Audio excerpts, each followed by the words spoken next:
नमस्ते, मैं हूं रवींद्र गौतम। आज हम बात करेंगे ईरान, इजराइल और यूएस के बीच में चल रहे युद्ध की। ये मिडिल ईस्ट में जो युद्ध है, ये वैश्विक व्यापार में भी बाधा बन रहा है और कच्चे तेल पर भी इसने संकट के बादल छा दिए हैं। यानी कि आज आप देखें तो कच्चा तेल यानी कि क्रूड ऑयल $100 के पार चला गया है और इसी युद्ध के कारण हमारा जो डॉलर के मुकाबले जो रुपया है वो बहुत ही कमजोर हो गया है और रिकॉर्ड लो पे पहुंच गया है 92.35 जो शुरुआत में आज खुला था। और इन सब के बीच में जो व्यापार संकट चल रहा है वो तो एक तरफ है, लेकिन साथ के साथ जो हमारा कूटनीति है भारत की, वो किस तरफ से जा रही है, कैसे चल रही है, इसके ऊपर भी सवाल खड़े हो रहे हैं। क्योंकि जिस तरह से ट्रंप हमारे ऊपर बयानबाजियां कर रहे हैं और ये कह रहे हैं कि हमने इंडिया को 1 महीने के लिए रशिया से तेल खरीदना अलाउ कर दिया है। आखिर वो कौन होते हैं जो भारत को रशिया से तेल खरीदने के लिए अलाउ कर सके? इन्हीं सब विषयों के ऊपर आज हम बात करेंगे और इस पर बात करने के लिए हमारे साथ 2 बार केंद्रीय वित्त मंत्री रह चुके यशवंत सिन्हा जी हैं। यशवंत जी, आपका बहुत बहुत स्वागत है। धन्यवाद जी, धन्यवाद जी।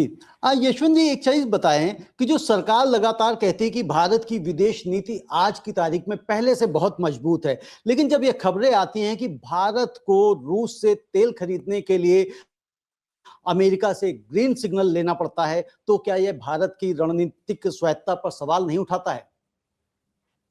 देखिए, सरकारों का काम होता है दावा करना। वो दावा करेंगे सब कुछ ठीक है, वो दावा करेंगे हम कंट्रोल में है, वो दावा करेंगे कि अमेरिका नहीं, हम उनके ऊपर हावी हैं।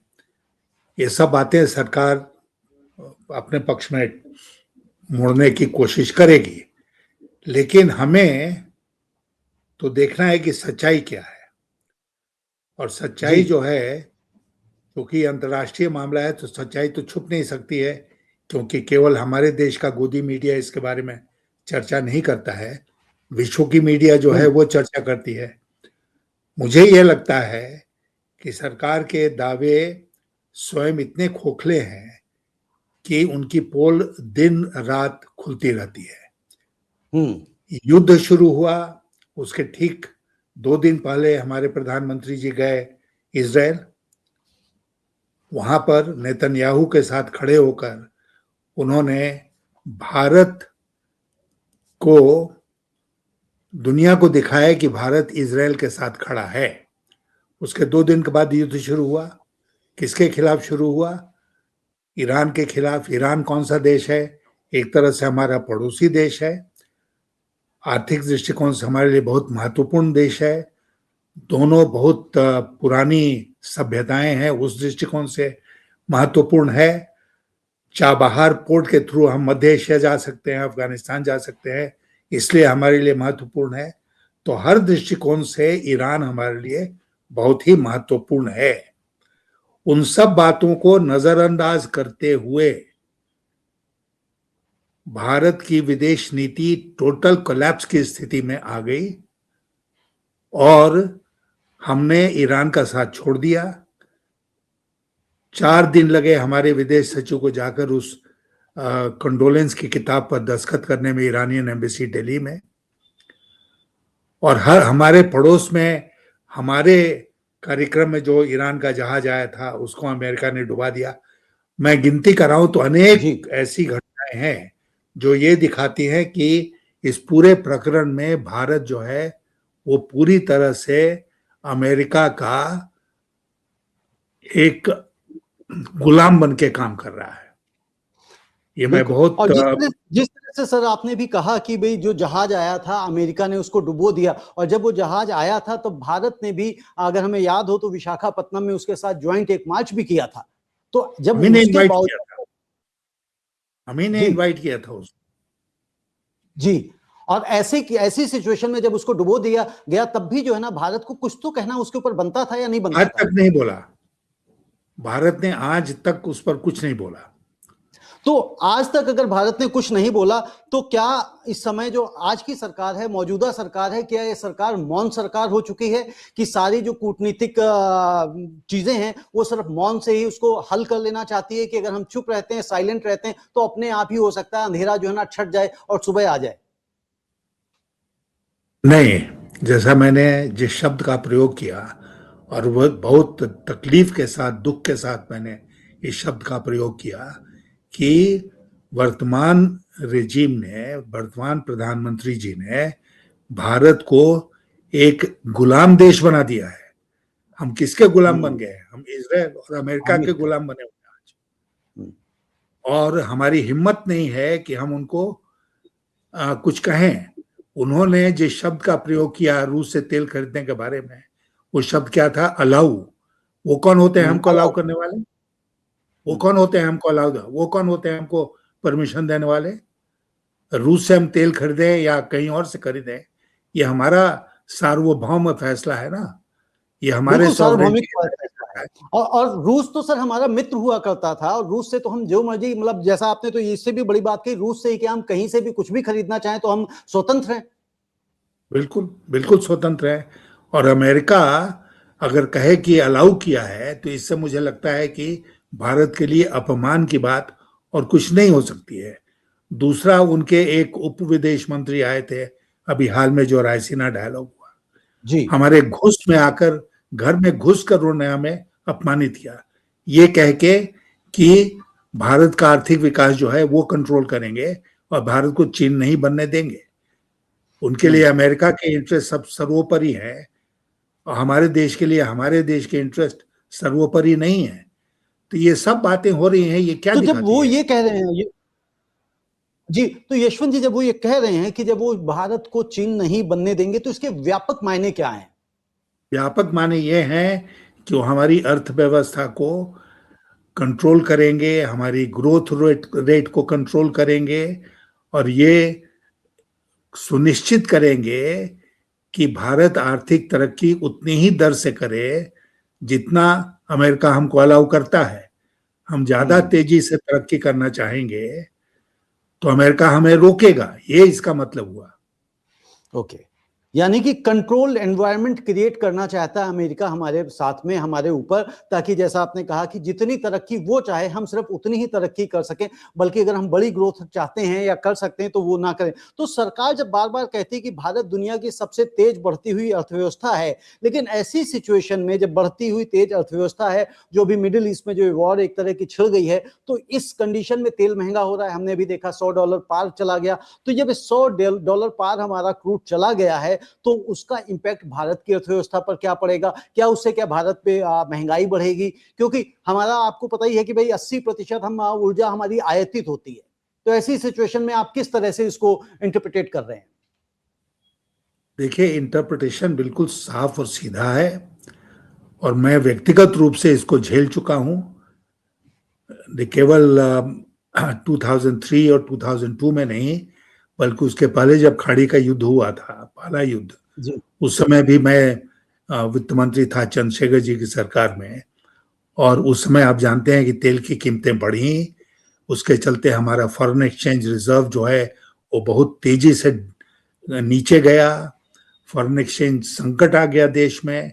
इस बार ये सही है कि सही आर्थिक नीतियां जो पहले की सरकारों ने चलाई, जिसमें अटल बिहारी वाजपेयी की सरकार भी शामिल थी, उसके चलते हमारा विदेशी मुद्रा का भंडार बहुत मजबूत है इस समय। लेकिन इसके बावजूद तेल एक ऐसी चीज है, कच्चा तेल, जिसका उपयोग पूरी अर्थव्यवस्था में होता है, फर्टिलाइजर जिसका उपयोग खेती में होता है, ये सारी चीजें महंगी होंगी क्योंकि कच्चा तेल महंगा हो गया। एक अंग्रेजी में शब्द है कैस्केडिंग।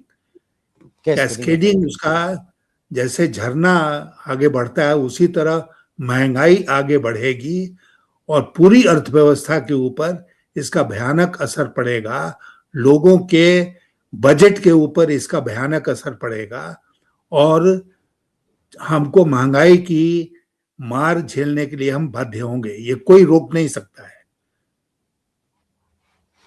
ये कोई रोक नहीं सकता है। तो बट अगर इसको रोकना हो तो उसके लिए क्या सरकार को उपाय करने चाहिए जिससे रोक सके ये? सरकार को बहुत पहले उपाय करना चाहिए था, लेकिन अभी भी सरकार को अमेरिका के ऊपर निर्भर नहीं होना चाहिए। हम जहां से सस्ता तेल मिल सकता है वहां से हम सस्ता तेल लेंगे।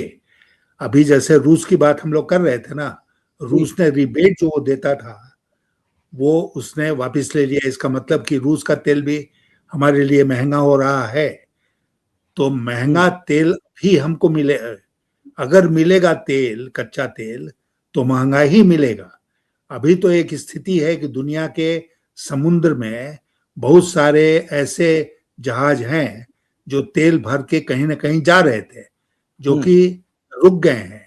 और हमें जो इजाजत अमेरिका से मिली है वो यही मिली है कि रूस के जो जहाज हैं जो तेल से भरे हैं उनसे हम तेल ले सकते हैं।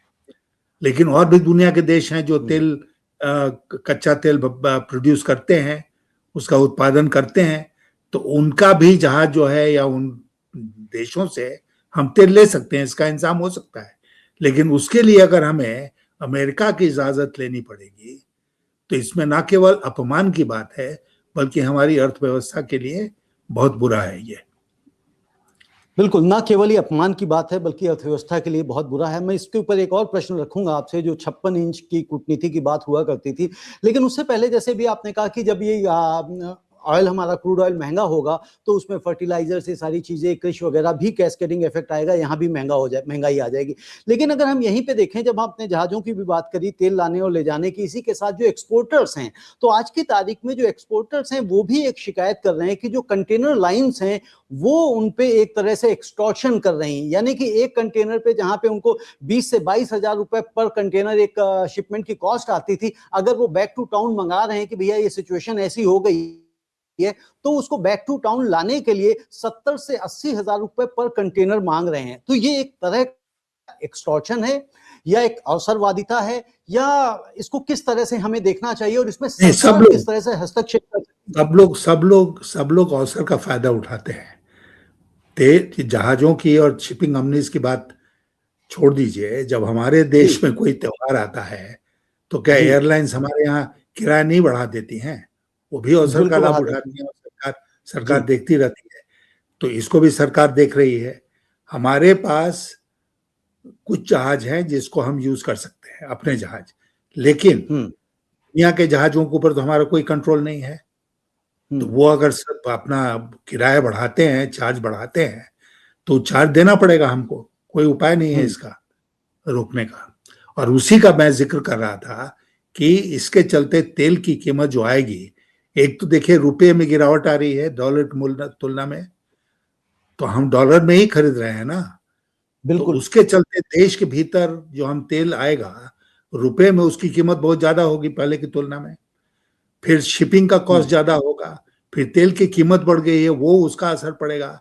तो कई दृष्टिकोण से तेल की कीमतें बहुत ऊपर जाएंगी डोमेस्टिक मार्केट में, और जैसा मैंने कहा कि उसका कैस्केडिंग इफेक्ट पड़ेगा सारी अर्थव्यवस्था के ऊपर।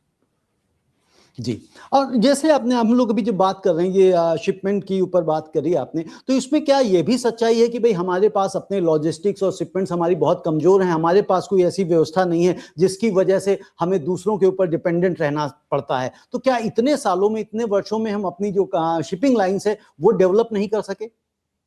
नहीं, शिपिंग लाइन आप उस व्यक्ति से बात कर रहे हैं जो एक सब जमाने में जॉइंट सेक्रेटरी शिपिंग होता था मिनिस्ट्री में, तो हम शिपिंग को थोड़ा बहुत जानते हैं। शिपिंग, कोई भी देश दुनिया का इस तरह की परिस्थिति के लिए पूरी तरह से अपने ऊपर निर्भर नहीं हो सकता है।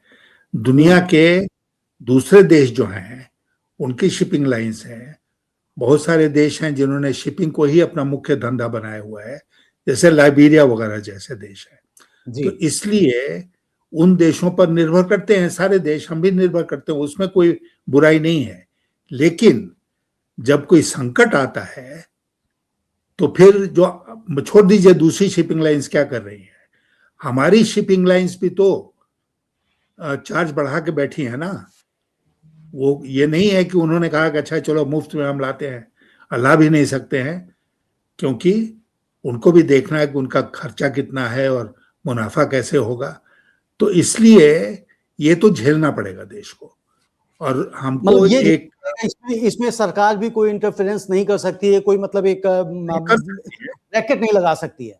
नहीं, वो कीमतों को नहीं रोक सकती है। चार्जेस जो हैं शिपिंग के उसके ऊपर कंट्रोल नहीं रख कर सकती है, लेकिन ये कर सकती है कि बहुत सारे जहाज उपलब्ध हों जो हमारे लिए तेल लेकर आए। हमारे कैरियर्स के अलावा जो फॉरेन कैरियर्स हैं वो भी तेल लेकर आए, ऐसा इंतजाम सरकार को करना चाहिए। और मुझे लगता है कि सरकार जरूर कर रही होगी, किसी को थोड़ी भी बुद्धि होगी तो वो करेगा। बिल्कुल ठीक है। अब सर एक बात यहाँ पे और मैं आपसे समझना चाहता हूँ कि भाई जब हमारे जीडीपी की जब हम बात करें, अब जैसे ये युद्ध हो रहा है तो ऐसे युद्ध में, ऐसी सिचुएशन में जो Q4 के हमारे जीडीपी के आंकड़े आएंगे तो क्या इसकी भी ग्रोथ थमेगी, इसमें भी गिरावट देखी जाएगी? नंबर 1। दूसरा, महंगाई की आपने बात करी कि भाई कैस्केडिंग इफेक्ट्स भी हो सकते हैं। तीसरा, जो भी लास्ट वाले क्वार्टर में आपको ध्यान होगा कि आईएमएफ ने हमारी रेटिंग व्यवस्था पे सवाल उठाए थे कि भाई सी ग्रेड प्रणाली हम यूज करते हैं। तो इन सबको मिला के हमारी जो अर्थव्यवस्था है, जो हम तेजी से बढ़ती हुई अर्थव्यवस्था कहा जाता है हम इसको किस तरह से देखेंगे और किस तरह से एड्रेस कर पाएंगे? और चौथे टर्म के जो आंकड़े हैं क्वार्टर के, वो किस तरह से आने की आपको संभावना दिखाई दे रही है? देखिए, इसका असर तो अर्थव्यवस्था के ऊपर पड़ेगा, लेकिन हमने इस सरकार के आने के बाद इसके द्वारा जो आंकड़े पेश किए जाते हैं उस पर भरोसा करना छोड़ दिया। आईएमएफ ने तो बहुत बाद में कहा है ना कि सी ग्रेड के आंकड़े हैं। जी, आपने तो मुझे याद है 3 साल पहले जब हमारा इंटरव्यू किया था तब भी आपने ये बात उठाई ये थी बात कि सही हमारा थी जो कि प्रोसेस है हमको विश्वास नहीं होता है इस सरकार के आंकड़ों के ऊपर। फिर जी। भी ये लोग ड्रेसिंग करेंगे आंकड़ों का, कोशिश ये करेंगे कि दिखाएं कि नहीं नहीं हमारे पास सब कुछ ठीक ठाक है। लेकिन कोई भी व्यक्ति इस बात को जानता है कि सब कुछ ठीक ठाक हो ही नहीं सकता है। इस परिस्थिति में आर्थिक विकास के दर में गिरावट आना अवश्यंभावी है और सरकार को सीधे देश की जनता को विश्वास में लेके इस बात को कहना चाहिए। छुपाने से कोई फायदा नहीं होने वाला है, इसमें कोई बहादुरी नहीं है कि हमने आंकड़ों को छुपा दिया। जी, तो आप तो खुद भी वित्त मंत्री रहे हैं और एक नहीं 2-2 बार रहे हैं। तो आज की आर्थिक नीतियों को देखकर क्या आपको लगता है कि भारत सच में तरक्की कर रहा है या तरक्की सिर्फ अखबार की और टीवी की हेडलाइंस पर ही दिखाई दे रही है? यह सवाल मैं इसलिए पूछा कि जिस तरह से आईएमएफ ने ये सवाल उठाया हमारी सी ग्रेड रेटिंग के ऊपर।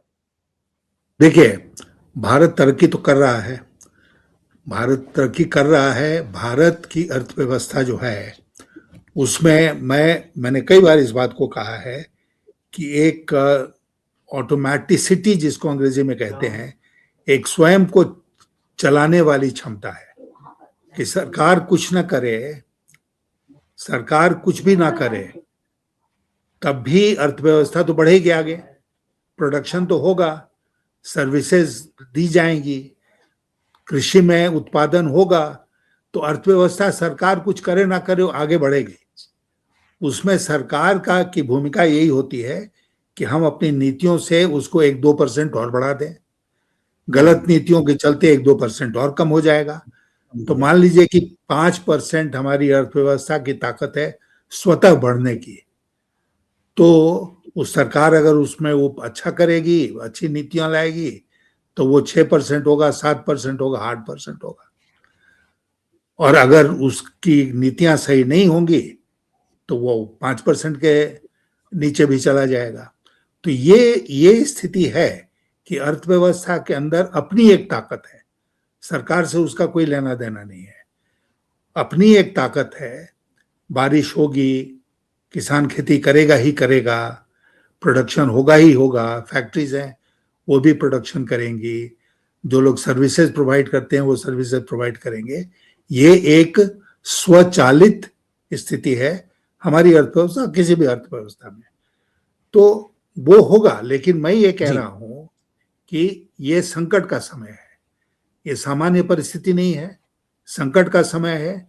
जितने उद्योग हैं हमारे देश में, अब किसानों की ही बात ले लीजिए, किसान ट्रैक्टर चलाता है और भी कृषि के यंत्र चलाता है, उसमें डीजल यूज करता है, डीजल की कीमत ऊपर जाएगी तो किसान को नुकसान होगा। फर्टिलाइजर का उपयोग किसान करता है, उसकी कीमत जाएगी तो किसान को नुकसान होगा। बिजली की व्यवस्था में अगर दर बढ़ता है तो उससे किसान को नुकसान होगा। तो हर तरह से किसान का नुकसान अवश्यंभावी है, इंडस्ट्री का भी नुकसान अवश्य ही होगा, क्योंकि इसको कोई रोक नहीं सकता है। और आप जो सवाल पूछ रहे हैं कि चौथे तिमाही के जो आंकड़े हैं उसके ऊपर इसका असर दिखना चाहिए, जब तक ये ना हो कि सरकार छुपा जाए उसका जो असर है। बिल्कुल ठीक है। तो एक चीज़ यशवंत जी, जैसे आपने कहा कि भई किसानों के ऊपर असर होगा, ज़ाहिर-सी बात है अगर किसान के ऊपर असर पड़ेगा तो महँगी चीज़ें अगर वो खरीदेगा तो कल को आने वाली जो क्रॉप्स होंगी वो भी जनता तक महँगी ही पहुँचेंगी, यानी कि महँगाई बढ़नी भी अवश्यंभावी दिखाई दे रही है। अब ऐसे में एक और मैं सवाल जो बड़ा है, जीडीपी के अंदर एग्रीकल्चर के नंबर्स जो है ना बहुत अच्छा कंट्रीब्यूशन हमेशा रहता है, और अभी पिछले साल में एक डेटा निकल के आया है कि भाई इंडिया जो है लार्जेस्ट राइस एक्सपोर्टर रहा है, लेकिन अब साथ के साथ लार्जेस्ट राइस प्रोड्यूसर भी बन गया है। तो उसका जो लार्जेस्ट राइस प्रोड्यूसर और लार्जेस्ट राइस एक्सपोर्टर का जो तमगा है भारत के पास में, उसका इस युद्ध के कारण क्या इम्पैक्ट पड़ सकता है, और कैसे इसमें सरकार को डील करना चाहिए कि वो जो तमगा राइस एक्सपोर्टर का लार्जेस्ट का है वो बना रहे, बेहतर कराए, इसमें कैसे काम करें? देखिए, ये कोई बहुत महत्वपूर्ण सवाल इसलिए नहीं है कि हम बने रहें ना बने रहें, दूसरे देशों के ऊपर भी तो इसका असर पड़ रहा है। जी चीन अगर बहुत बड़ा प्रोड्यूसर है, थाईलैंड बहुत बड़ा प्रोड्यूसर है राइस का, पाकिस्तान जी प्रोड्यूसर है राइस का, तो उनकी जी अर्थव्यवस्था के ऊपर भी असर पड़ रहा है, जैसे हम्म हमारी अर्थव्यवस्था के ऊपर असर पड़ रहा है। तो इसलिए उस कंपटीशन में कोई जरूरी नहीं कि हम पिट जाए। हो सकता है कि हम उस व्यवस्था को या अपना जो पोजीशन है नंबर 1 का वो बनाए रखें, और किसान बेचारा तो खेती करेगा ही करेगा, क्या करेगा, उसके पास कोई उपाय नहीं हम्म है दूसरा। बिल्कुल। अब एक और, जैसे हम विश्व गुरु की बातें किया करते थे, जैसा अभी हम लोगों ने शुरुआत में बात करी कि इस वक्त हम बिल्कुल मौन हैं, हम किसी भी इंसिडेंट के ऊपर हम बोल नहीं रहे हैं, चुप रहते हैं, चाहे वो प्रधानमंत्री हों, चाहे हमारे कई बार विदेश मंत्री हों, वो भी शांत रहते हैं। लेकिन जो आने वाला समय भी बन रहा है, यानी कि ऊर्जा, रक्षा और व्यापार के मामले में जो भी सिचुएशंस बनती दिखाई दे रही, तो ऐसे में अमेरिका, रूस और चीन के बीच किस तरह से संतुलन हमें बनाना चाहिए, और किस तरह से सरकार काम करेगी, क्योंकि जिस तरह से लगातार ट्रंप जो है हमारे ऊपर दबाव बनाते जा रहे हैं। ट्रंप ने, अगर आपको याद होगा कि सिंदूर, ऑपरेशन सिंदूर हुआ, यानी कि जब पाकिस्तान के ऊपर हमने ऑपरेशन किया, तब भी जब वो युद्ध बड़ी चरम पे चल रहा था और हम पाकिस्तान को दबा रहे थे, तो एकदम से युद्ध को रोक दिया गया, और उसका क्रेडिट उन्होंने लिया, ट्रंप ने, कि भाई हमने रुकवा दिया, ये इस वॉर को मैंने रुकवाया, ठीक है ना। और इसी के बाद जिस तरह से भी आपने रूस की बात करी कि रूस से अलाउ कर रहा है कि हम तेल खरीद सकते हैं 1 महीने के लिए, तो ऐसी सिस्टम में, ऐसी कंडीशन में क्या कूटनीति सरकार को अपनानी चाहिए जिसके ऊपर एक सामंजस्य बनाए रखा जाए, और जो भारत की सार्वभौमिकता है, जो भारत का एक वर्चस्व है, वो बना रहे, वो कायम रहे। देखिए, आपने ऑपरेशन सिंदूर की बात की ना, ऑपरेशन सिंदूर में भारत के साथ अफगानिस्तान के तालिबान को छोड़कर एक भी देश खड़ा नजर नहीं आया। हमने सांसदों का प्रतिनिधिमंडल भेजा, क्यों आवश्यक हो गया कि नॉर्मल डिप्लोमेटिक चैनल जो हमारे हैं, हर देश में भारत का दूतावास है, राजदूत है, तो वो नहीं काम कर पाए, तो हमने स्पेशल डेलीगेशंस भेजे दुनिया के कई देशों में सांसदों का, कि वो जाके भारत का पक्ष रखें। उससे भी कुछ नहीं हुआ। ऑपरेशन सिंदूर में भारत बिल्कुल अलग थलग पड़ गया। भारत की दुनिया भर में एक प्रतिष्ठा होती थी गौतम जी, एक जी प्रतिष्ठा थी। वो प्रतिष्ठा क्यों थी? वो प्रतिष्ठा थी इस बात से कि हमने जब जो भी विदेश नीति चलाई, उसमें एक नैतिकता का बड़ा भारी अंशदान होता था। भारत की नैतिकता पूरी तरह से खत्म हो गई है आज के दिन। विश्व गुरु की बात आप बार बार उठा रहे हैं, हम विश्व गुरु हैं, लेकिन हमारा कोई चेला नहीं है। आप और हम दरखास्त दे दें कि भाई हम चेला बनने को तैयार हैं, लेकिन हम किसी देश के राजा महाराजा नहीं हैं। तो इसलिए हम विश्व गुरु हैं बिना चेले के। ऑपरेशन सिंदूर में किसी ने भारत का साथ नहीं दिया। भारत की विदेश नीति इस पूरे मसले के पहले ही ध्वस्त स्थिति में थी, और आज और ज्यादा बर्बाद दिख रही है। ये तथ्य है जो हमको और भारत की जनता को पूरी तरह से समझना पड़ेगा। बिल्कुल। एक और प्रश्न मैं करना चाहता हूँ, जो चर्चा का एक विषय बना हुआ है। कहा जा रहा है कि भाई जो ईरान के जो खमेनेई थे, वो एक लीडर थे, धर्मगुरु थे, और धर्मगुरु की जो हत्या कर दी गई है ट्रंप के द्वारा, तो ऐसी स्थिति में इसका क्या कैस्केडिंग इफेक्ट होगा मुस्लिम कंट्रीज के ऊपर, क्योंकि एक धर्मगुरु का मारा जाना एक, और जिस तरह से जो उनके बेटे ने दोबारा से मतलब वो सुप्रीम लीडर का उनको तमगा मिला, और ट्रंप ने कहा है कि हम को भी ज्यादा दिनों तक जीने नहीं देंगे, ये भी मारे जाएंगे। तो इसको आगे चल के आप किस तरह से देख रहे हैं? क्या ये युद्ध और बहुत तेजी से बढ़ेगा, विकराल रूप लेगा? क्या ये रमजान जो चल रहे हैं उसके कारण कुछ शांत है? इसको किस तरह से आप देखते हैं सर? मैं मानता हूं कि इजराइल ने एक गली के गुंडे जैसा इस बार व्यवहार किया है। मैं क्यों कह रहा हूं गली का गुंडा? क्योंकि आजकल जो युद्ध होता है उसमें ऐसा थोड़ी होता है कि दोनों तरफ से राजा जो हैं वो मल्ल युद्ध करेंगे या तलवार से लड़ेंगे। ये व्यवस्था नहीं है ना। जी। फौजें लड़ती हैं। अयतुल्ला खमैनी का मार गिराना एक इस बात की इजाजत किसी भी न वियना कन्वेंशन में है न जिनीवा कन्वेंशन में है, रूल्स ऑफ वॉर में नहीं है। इजराइल पूरी तरह से, अमेरिका पूरी तरह से इन कन्वेंशंस का, इन रूल्स का उल्लंघन कर रहा है। इस समय भारत की भूमिका क्या होनी चाहिए? मैं आपसे कहना चाहूंगा, भारत इस समय अध्यक्ष है ब्रिक्स का। वो 13-14 देश या 15 देश जो आज ब्रिक्स में हैं, उन सबके अध्यक्ष हम हैं। तो भारत को इस समय पीस की भूमिका, पीस मेकर की भूमिका में आना चाहिए था। भारत को तत्काल ब्रिक्स की बैठक बुलानी चाहिए थी और सब शामिल देशों के साथ मिलकर अंतर्राष्ट्रीय स्तर पर इजराइल और अमेरिका के ऊपर यह दबाव बनाना चाहिए था कि तुम इस युद्ध को रोको। ईरान ने युद्ध नहीं शुरू किया, युद्ध शुरू किया है इन देशों ने। तो इन देशों को के ऊपर दबाव बनाना पड़ेगा कि इनको रोको। यूनाइटेड नेशन सिक्योरिटी काउंसिल में मामले को लेके उठाना चाहिए था, वहां से दबाव बनवाना चाहिए था दुनिया के सारे देशों का कि इस युद्ध को तत्काल रोका जाए। युद्ध कितने दिन चल पड़ा? 10-11 दिन हो गए और अभी तक हम चुप खामोश बैठे हैं। हमने कोई भी कदम नहीं उठाया है कि युद्ध को रोक दिया जाए। खाली कहते रहते हैं कि भाई युद्ध कोई सोल्यूशन नहीं है, हम बुद्ध के देश हैं। लफड़बाजी से इसमें कुछ नहीं होने वाला, लफाजी नहीं चलेगी, सॉलिड एक्शन करना पड़ेगा। और मैं आपको जोर दे के इस बात को कह रहा हूं कि आज भारत में कोई भी दूसरी सरकार होती तो वो ऐसा करती। जी, तो लफाजी नहीं चलेगी, सॉलिड एक्शन लेना पड़ेगा। लेकिन एक चीज मैं समझना चाहता हूं, कई बार क्या होता है कि हम आधा ग्लास भरा और आधा ग्लास खाली वाली जो बात आती है कि यानी कि हम उसको किसी और एंगल से देख रहे हो सकते हैं। सरकार कौन से ऐसे एंगल से देख रही होगी जिसकी वजह से वो शांत हैं, जिसकी वजह से कोई एक्शन नहीं ले रहे हैं, जिसकी वजह से वो कोई बयान नहीं दे रहे हैं, जिसकी वजह से वो ईरान के साथ खड़े नजर नहीं आ रहे हैं? क्योंकि वो इजराइल के भी तो, नेतान्याहू के भी तो हमारे बड़े अच्छे संबंध हैं। अरे भारत के दुनिया के कई देशों के साथ या सब देशों के साथ कुछ को छोड़कर अच्छे संबंध है। लेकिन अच्छे संबंध का मतलब ये नहीं हुआ कि हमारा दोस्त कोई ज्यादती करे तो हम खामोश रह जाएं। अगर वो हमारा दोस्त है जो ज्यादती कर रहा है, तब तो हमारा और भी कर्तव्य भी बनता है और हमारा अधिकार भी बनता है कि हम उसको कहें कि ज्यादती मत करो। मोदी जी क्यों नहीं ट्रंप को फोन करके कहते हैं कि भाई युद्ध रोको? मोदी जी क्यों नहीं नेतन्याहू को फोन करके कहते हैं कि भाई युद्ध रोको? क्यों नहीं हम कह रहे हैं इस बात को? युद्ध चलते जा रहा है, हमारा भी नुकसान होते जा रहा है, हमारी अर्थव्यवस्था के ऊपर बहुत बुरा असर पड़ रहा है और हमारी फॉरेन पॉलिसी जो है वो बिल्कुल ठप पड़ी हुई है।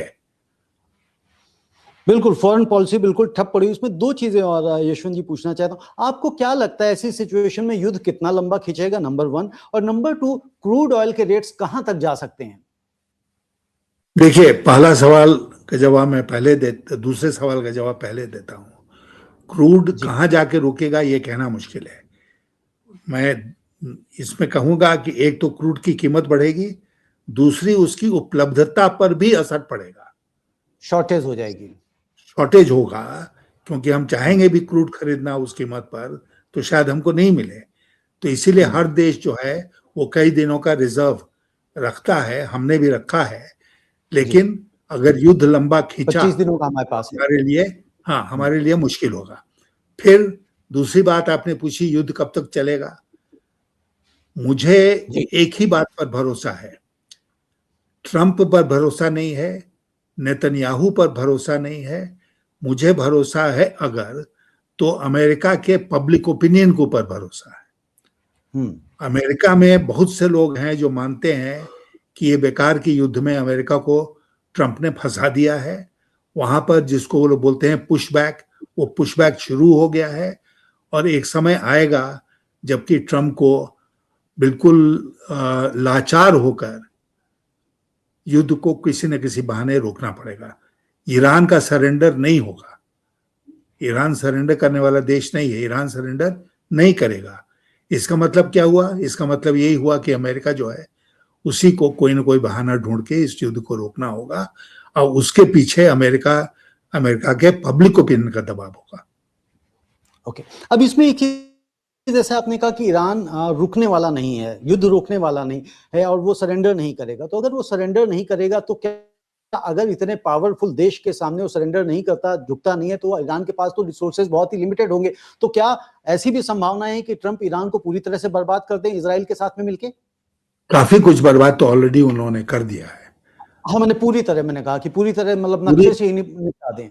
नहीं, पूरी तरह तो देखिए, द्वितीय महायुद्ध के बाद जर्मनी और इटली पूरी तरह से बर्बाद हो गए थे, फिर खड़े हो गए। तो इसलिए पूरी तरह से बर्बाद कोई देश नहीं होगा। रूस में कितनी क्षति हुई थी, तो इसलिए वो खड़े हो जाते हैं। देशों में, लोगों में एक प्रवृत्ति होती है कि सब कुछ झेलने के बाद खड़े हो जाते हैं। मैं मानता हूं कि ईरान का बहुत नुकसान ऑलरेडी हो चुका है, आने वाले दिनों में और नुकसान ये लोग करेंगे, लेकिन ईरान सरेंडर नहीं करेगा और युद्ध खत्म होने के बाद ईरान जल्दी से जल्दी अपने पैरों पर फिर खड़ा हो जाएगा। सर, दो प्रश्न मैं और लेना चाहता हूं, एक पॉलिटिक्स से रिलेटेड हो गया, बस छोटे छोटे से दो हैं अभी। मतलब जिस तरह से ये सवाल एक ये था कि जिस तरह से सरकार अलग अलग बड़े बड़े नेताओं के ऊपर केसेस करके जेल में फंसा देती, जेल में बंद कर देती, जिस तरह से अरविंद केजरीवाल वाला मामला आया, ये स्ट्रेटेजी आपको कितनी सही लगती है और कितना गलत लगता है और इसके ऊपर क्या उपाय किए जा सकते हैं कि सरकार इस तरह से कुछ सही नहीं है, इसमें कुछ सही नहीं है, ये सर्वथा गलत है, सरासर गलत है। और सरकार जो है, ये वर्तमान सरकार, उसने एक नया तरीका ढूंढ लिया है कि जो सरकार की एजेंसीज हैं उसका दुरुपयोग करके वो राजनेताओं को, पॉलिटिशियंस को धमकाती है, डराती है और अपने पक्ष में लाती है। इसके अनेक उदाहरण हैं। अभी इंडियन एक्सप्रेस ने एक स्टोरी की थी, आपने देखा होगा कि कितने लोग बीजेपी ज्वाइन कर लिए क्योंकि वो झेलना नहीं चाहते थे। केजरीवाल जी की मैं तारीफ करूंगा कि उनके साथियों ने इसको झेला और उसके बाद फिर कोर्ट से उनको इस बात से मुक्ति मिली। तो ये जो है, ये एक भयानक डेवलपमेंट हमारी